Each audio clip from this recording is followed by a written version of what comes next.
Hello all of you. In last lecture पे हमने bio Savart का नियम देखा था, ठीक है, जिसमें हमने ये देखा कि बायो सेवर्ट हमें ये बताते हैं कि किसी पॉइंट पे कितना मैग्नेटिक फील्ड होगा, कितना चुंबकीय क्षेत्र होगा, इसके बारे में हमें बायो सेवर्ट के नियम से पता चलता है, ठीक है।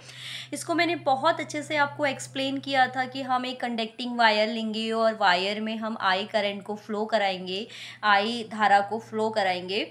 तो यहाँ पर फिर हमने इसका एक छोटा सा पार्ट लिया था, इससे आर डिस्टेंस पे एक पॉइंट पी लिया जहाँ पर हमने चुंबकीय क्षेत्र की तीव्रता को निकालना था। तो ये कुछ पॉइंट्स पे डिपेंड करती है। ये मैंने आपको बताया था कि जो ये क्षेत्र की तीव्रता होगी ये धारा के अनुक्रमानुपाती होगा, ठीक है। चुंबकीय मतलब वो स्वल्पांश जो है उसके आपके अनुक्रमानुपाती होगा, साइन थीटा के अनुक्रमानुपाती होगा, और हमारे पास दूरी के स्क्वायर के व्युत्क्रमानुपाती होगा। इसके बाद मैंने एक एक्सपेंशन आपको निकाल के दिखाया था कि dB की जो वैल्यू आएगी वो होगी μ0/4πI/dS sin θ/r², ठीक है, जहाँ पर μ0 को हम निर्वात की चुंबकशीलता कहते हैं। इसको आपको फोकस करना है क्योंकि यही अभी हमने इसका भी रिलेशन निकालना है। ये तो था सिंपल फॉर्म में। अगर आपसे कहता है कि बायो सेवर्ट के नियम का सदिश रूप लिखिए, तो सदिश रूप में आपको इस तरीके से इसको सॉल्व करना है, ठीक है। आप क्या करेंगे, r से मल्टीप्लाई और डिवाइड कर देंगे इसी पोर्शन पे। तो हमारे पास जो साइन है वो dl और r के बीच में आपका एंगल बन रहा है।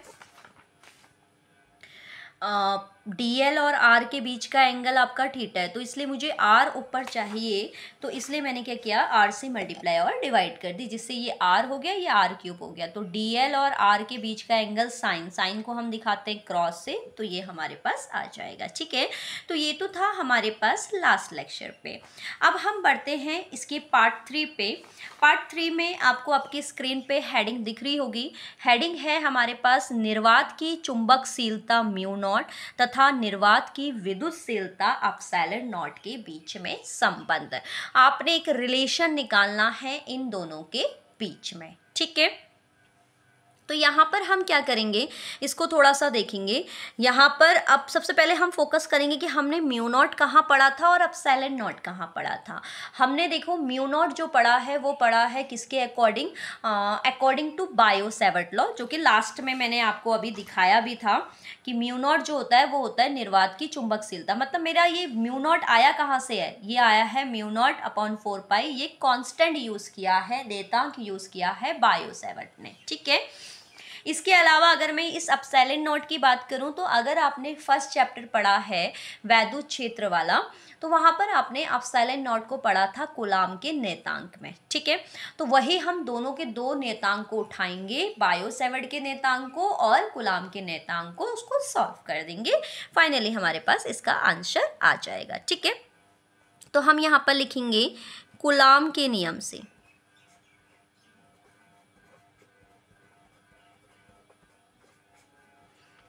कूलाम के नियम से हमारे पास क्या आएगा बेटा, कूलाम के नियम से हम जब इसको देखेंगे तो कूलाम के नियम से हमारे पास जो एक्सपेंशन आएगा वो क्या आएगा, हमने पढ़ा था 1/4πε0 इक्वल होता है 9 × 10⁹, ठीक है। तो ये हमारे पास, हम इसको लेट कर लेंगे कि ये कौन सी इक्वेशन है, फर्स्ट इक्वेशन है। क्लियर हो गया यहाँ तक। इसके बाद हम करेंगे किसको, बायो सेवर्ट को। तो ये हो जाएगा आपके पास बायो सेवर्ट के नियम से। तो बायो सेवर्ट के नियम से हमारे पास क्या आएगा बेटा, ये आ जाएगा μ0/4π इक्वल में 10⁻⁷, ठीक है। सॉरी -7 होता है ना, -7। तो ये हो जाएगी हमारे पास इक्वेशन सेकंड। क्लियर है। आई होप आपको ये दोनों इक्वेशन समझ में आई होगी। कूलाम के कांस्टेंट था 1/4πε0, जिसे 9 × 10⁻⁹ बोलते हैं। बायो सेवर्ट का नियम था μ0/4π, जिसे 10⁻⁷ बोलते हैं। अब हम क्या करेंगे, समीकरण 1 को समीकरण 2 से भाग दे देंगे। तो हम यहाँ पर लिखेंगे समीकरण 1 को समीकरण 2 से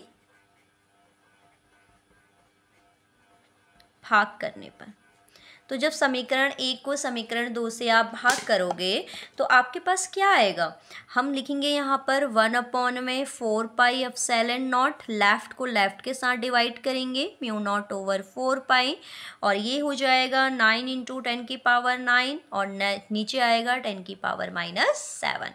तो जब मैं इसको सॉल्व करूँगी तो देखिए आपके पास 4 स्टेप को हम कैसे सॉल्व करते हैं, सबसे अप वाले की मल्टीप्लाई सबसे नीचे होती है, इट मीन्स 1 × 4π, और बीच वालों की मल्टीप्लाई आपस में होती है 4πε0 × μ0, इक्वल में क्या आ जाएगा 9 × 10⁻⁹ एंड 10⁻⁻7। 4π से 4π क्या हो जाएगा हमारे पास, कैंसिल आउट।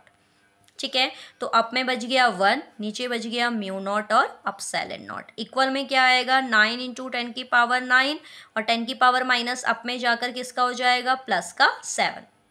देन 1 में आ जाएगा μ0/ε0, देन 9 × 9 और 7, ये हो जाएगा ओवरऑल 16। क्लियर है, आई होप आपको यहाँ तक समझ में आ गया होगा ईजिली वे में। ठीक है, अब हम क्या करेंगे, इसको देखो मैं थोड़ा सा अरेंज कर रही हूँ, इसको अरेंज करके मैंने लिख दिया 1/μ0ε0, इक्वल में इसको कर दिया मैंने 3 × 10⁸, इसका होल स्क्वायर, क्योंकि आपको पता है 3 का स्क्वायर करेंगे तो हमारे पास 9 आ जाएगा, और 8 का स्क्वायर करेंगे तो हमारे पास 16 आ जाएगा। तो ये हो जाएगा 1/μ0ε0 इक्वल, इसे हम क्या बोलते हैं, C। तो यहाँ पर हम लिखेंगे C बराबर क्या होता है हमारे पास, निर्वात में प्रकाश की चाल। तो निर्वात में प्रकाश की चाल क्या होती है, C होती है। ठीक है, और जो कितनी होती है 3 × 10⁸ मीटर/सेकेंड²। ठीक है, तो इसके बेस पे हमारे पास ये आ गया 1/μ0ε0 इक्वल में C²। आपको पता है कि ये स्क्वायर हटेगा तो यहाँ क्या लगेगा, स्क्वायर रूट।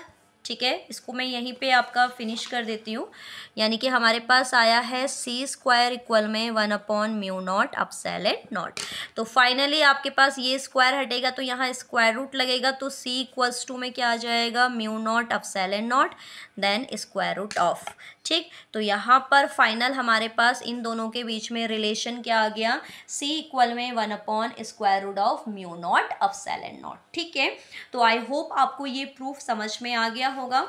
तो बहुत इजी वे में मैंने आपको ये बताया, कूलाम के कांस्टेंट को लिया, बायो-सेवर्ट के कांस्टेंट को लिया, दोनों को डिवाइड कर दिया, डिवाइड करने के बाद 9 × 10⁻16 आया, जिसे मैंने शॉर्टली 3 × 10⁸ ले लिया।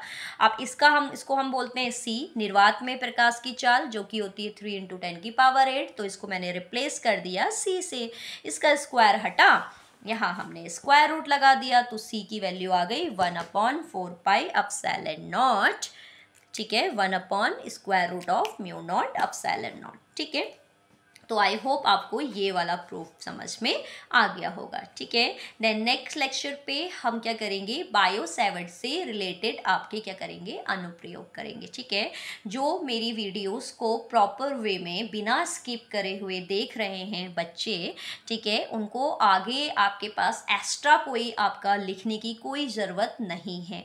मैं बार बार यहाँ से बोल रही हूँ, आपको ईजी लैंग्वेज में यहाँ पर समझाया जाएगा, साथ साथ में आपको मेथड भी बताया जा रहा है कि एग्ज़ाम में आपने कितना लिख के आना है किसी भी नंबर पे। ठीक है, तो इस प्रूफ को आपने ऐसे ही करना है, और लास्ट में जो हमें प्रूफ करना होता है ना बेटा, तो फिजिक्स का ये रूल कहता है कि आपको उसको क्या करना है, एक बॉक्स में फिल करना है। ये एक वे होता है एक आंसर को देखने के लिए, क्योंकि हमारे आंसर ना जितना ज़्यादा अट्रैक्टिव लगेंगे, हमारी राइटिंग जितनी ज़्यादा अट्रैक्टिव लगेगी, उतना ज़्यादा हमारे लिए क्या होता है, प्लस पॉइंट होता है। ठीक है, तो मिलते हैं नेक्स्ट लेक्चर में बायो-सेवर्ट की एप्लीकेशंस यानी कि अनुप्रयोग के साथ। तब तक के लिए बाय बाय।